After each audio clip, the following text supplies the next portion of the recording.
Alam niyo ba, kapag may malaking event sa SMX gaya ng WooFex, madalas nandun din kami, busy sa paggawa at pagtayo ng mga event booths.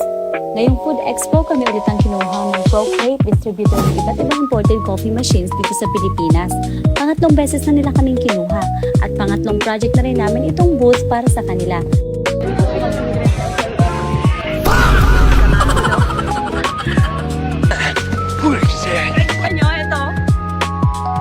Pay, mamaya makikipaglaban tayo. Papasok ka ditong fresh, lalabas ng bilasa. Labo-labo, sabog-sabog, gulo-gulo. It's chaos. Alam mo ba, sa mahiwagang elevator na pagpapasukan ito, dapat matuto kang makipaglaban. Dapat lalaban ka para maipasok yung malalaki mong booth na mga walls. Kasi kung hindi ka marunong makipaglaban, ay mahuhuli ka. So nasanay na akong makipag-awan. Char! Imagine mo, bakit yung baon yung binabantayan mo? Di naman yan kailangan bantayan. Mo, hindi ka na dyan naalis.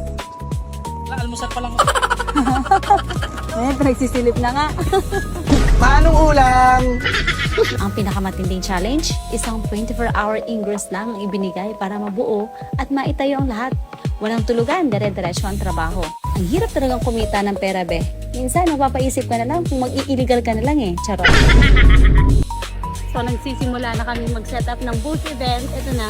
Wow! A few moments later. Booth nila. Tama ba ka? Oh. Guys, time check. 2 a.m. Nandito pa rin kami hanggang ngayon sa SMX. At hanggang ngayon, hindi pa kami tapos sa aming mga hapunan. Kakababa lang namin ang aming mga flight books. Oh my God! So kanina, fresh pa kami. Ngayon, bulas pa kami. Bulas pa. So kay Boo, imagine Boo, vlog ko naman to. Bakit parang tuloy ko na sa video? Kaya ayan, ipinidyo ako ni Imagine Boo. Tingnan mo yung nag-video. Nag-video sa akin. Nag-aka ng video. Ano? Yung gabi? Yun naman lagi. Nakatayo na yung iba. Kaya may itatayo pa lang. Ito naman yung aming booth. Simple but a lot. Tama! It's equivalent to 6 kiosks.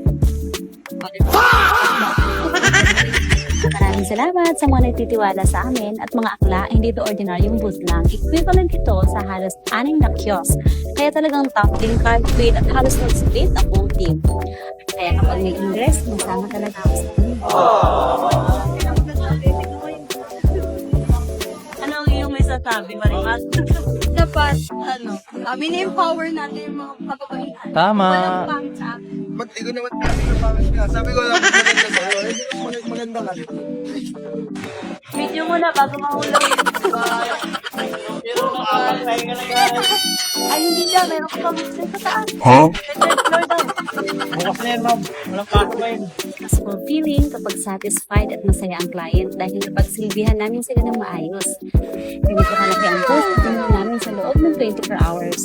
Pagod kong pagod, puyat kong puyat. But we make sure na may kulitan, tawanan at good vibes pa rin. At pagkatapos maitayo ang food, sabay-sabay kaming kakain. Hindi nakakapit ang tuloy yung At ang pagod at puyat namin. Proud na proud ako sa buong Global Film Team. Ako'y kaayaw ang na lang. But another successful project accomplished. Maraming salamat sa panonood sa aking mga vlog. Baka may time lang sa kanyang na-upload. Okay, thanks. Bye!